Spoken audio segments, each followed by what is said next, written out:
आजम खान ने भारत माता को डाइन कहा मंच से, उनके खिलाफ मुकदमा दर्ज हुआ। गरीब की जमीन आप कब्जा कर सकते हैं अगर आप सत्ता में। लेकिन इस देश में अदालतें हैं। जो लोग सुल्तान आलम की तरह जिंदगी जीना चाहते हैं, जिल्ले इलाही मां बदौलत की तरह, मैं उनसे कहता हूं राजनीति में क्यों आए? और इस युग में पैदा क्यों हुए? प्रभु, आपको मुगलों के समय पैदा होना चाहिए था। आप भी बाबर हुमायूं में कुछ हो जाते, सबके खाल खिंचवाते। लोकतंत्र का मतलब ही यह है कि प्रजा राजा हो गई, राजा प्रजा हो जाए। सरकार में वही गरीब बैठाएगा और सरकार से हटाएगा भी कॉलर पकड़ के वही गरीब, जिसको देख के नेताओं को लगता है कि यार इसकी भी हैसियत हो गई बहस करने की। नमस्कार दोस्तों, समाचार 2.0 की एक नए वीडियो में आप लोगों का स्वागत है। दोस्तों, आज फिर अमिताभ अग्निहोत्री जी की एक नए डिबेट वीडियो लेकर आ गया हूँ। दोस्तों, आज की डिबेट में अमिताभ जी ने आजम खान और उन लोगों को अच्छे से धोया है। आजम खान अरेस्ट होने के बाद जो लोग कहते हैं वो मुस्लिम है इसीलिए उनको अरेस्ट किया है, लेकिन ये नहीं कहते हैं कि वो अपराधी है इसीलिए अरेस्ट हुआ है। अमिताभ जी उन लोगों को आज अच्छे से धो डाला। दोस्तों, वीडियो अंत तक देखना, आपका बहुत आनंद आएगा। चलिए शुरू करते हैं। आजम खान जैसे नेता वो एक प्रवृत्ति है, व्यक्ति पर मेरी टिप्पणी नहीं है। लोकतंत्र में राजतंत्र जैसा व्यवहार ठीक नहीं। लोकतंत्र में लोकतंत्र जैसा ही आचरण होना चाहिए। गुण ना दो गुण जैसी बात तो करो। इसमें कोई गलत बात बोल दी राज शर्मा मैंने? आप तो मंच से वो बोल जाते हो जो व्यक्तिगत बातचीत में भी नहीं बोलना चाहिए। जो बात तारीख कह रहे थे कि समय का पहिया घूमता, हाँ घूमता है मेरे दोस्त। इसीलिए मैं कहता हूं गरीब को मानकर चलिए, नवकर चलिए। 5 साल की हुकूमत होगी, फिर जाना तो पड़ेगा ना एक बार रिन्यूअल के लिए गरीब के पास। ऐसा तो कोई फार्मूला अभी तक हुआ नहीं कि अपनी सरकार खुद ही एक्सटेंड कर लोगे। कोई हो, बात तो सही है। भाजपा वालों का चाल चलन ठीक नहीं रहेगा, ये भी हटा दिए जाएंगे। क्या कल्याण सिंह के बाद सरकार वापस, राजनाथ सिंह, कल्याण सिंह, रामप्रकाश गुप्ता, वो फेस हटाइए, उसके बाद 14 साल बाहर रही कि नहीं रही पार्टी? क्या कांग्रेस नारायण दत्त तिवारी के बाद से आज तक वो उत्तर प्रदेश से बहिष्कृत है कि नहीं है?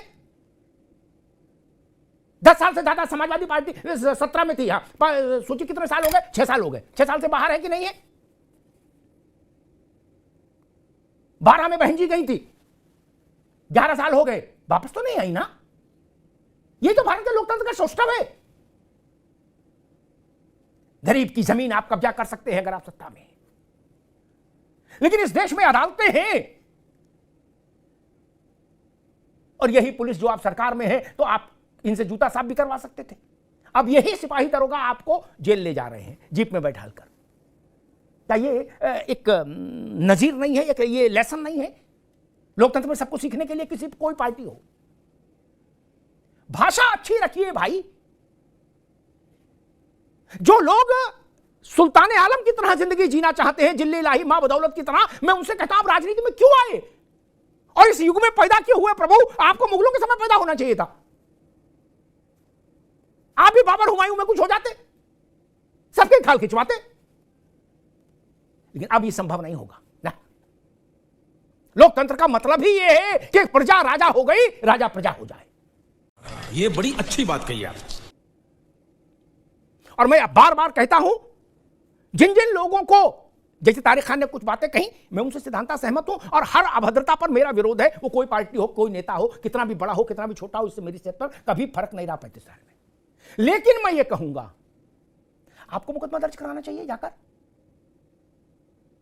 आजम खान ने भारत माता को डाइन कहा मंच से, उनके खिलाफ मुकदमा दर्ज हुआ। उन्होंने जयप्रदा के लिए अभद्र अश्लील टिप्पणी की, जयप्रदा ने मुकदमा दर्ज कराया।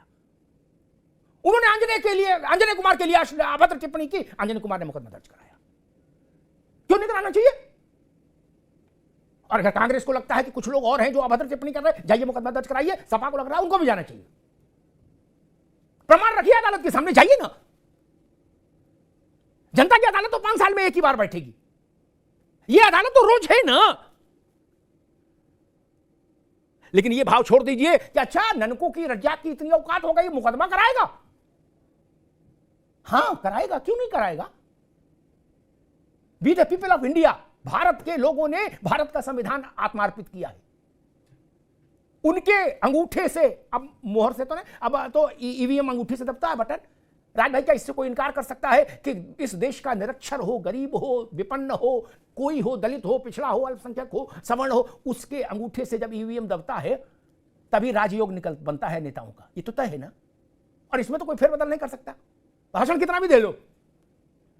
सरकार में वही गरीब बैठाएगा और सरकार से हटाएगा भी कॉलर पकड़ के वही गरीब, जिसको देख के नेताओं को लगता है कि हाँ यार, इसकी भी हैसियत हो गई बहस करने की। एक पुराना किस्सा है, जवाहरलाल जी को एक कार्यक्रम में एक बुजुर्ग महिला मिली गरीब। उसने जवाहरलाल जी का कुर्ते का कॉलर पकड़ लिया और कहा, जवाहर हमको तो कुछ नहीं मिला, देश आजाद हो गया, तुम लोग कहते रहे, गांधी बाबा कहते थे आजाद हो जाएगा, तो ऐसा वैसा होगा। जवाहरलाल जी ने उत्तर दिया कि अम्मा, तुम देश के प्रधानमंत्री का भरी भीड़ में कॉलर पकड़ ले रही हो, उससे सवाल पूछ रही हो, यही आजादी है। इसलिए यह भाव मत रखिए कि हम नेता हैं, हमारे खिलाफ आवाज उठाएगा गरीब आदमी। नहीं, सबको अधिकार है, कानून सबको प्रोटेक्शन देता है। क्या बात है सर।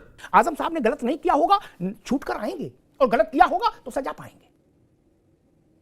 यह तर्क ठीक नहीं जो उस दिन समाजवादी पार्टी ने लाइन लेने की कोशिश की थी कि आजम खान को धर्म के कारण, धर्म विशेष के कारण सजा दी जा रही है। इसका मतलब आप कहना चाहते हैं अदालत का मुने ले? यह भाषा ठीक नहीं, यह तर्क ठीक नहीं, यह विभाजनकारी सोच है। आप हिंदू हैं, मुसलमान हैं, अगड़े हैं, पिछड़े हैं, इस आधार पर फैसले होंगे क्या कोर्ट के? सियासत तो इस आधार पर बांटी दी है, अदालत को तो बख्शो भाई मेरे। जिन भी लोगों ने यह कहा कि आजम खान को मुसलमान के कारण सजा हुई है, मैं उन लोगों के खिलाफ खड़ा होता हूं हमेशा। आजम खान हिंदू भी होते और ऐसा ही करते तो भी सजा पाते। मसला उनके कारनामे हैं, मजहब नहीं। धन्यवाद। समझ में आया?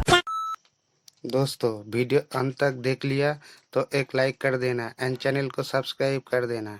एंड वीडियो के बारे में आपका क्या राय है वो कमेंट में ज़रूर लिखना। चलिए मिलते हैं अगली वीडियो में, तब तक के लिए जय श्री राम।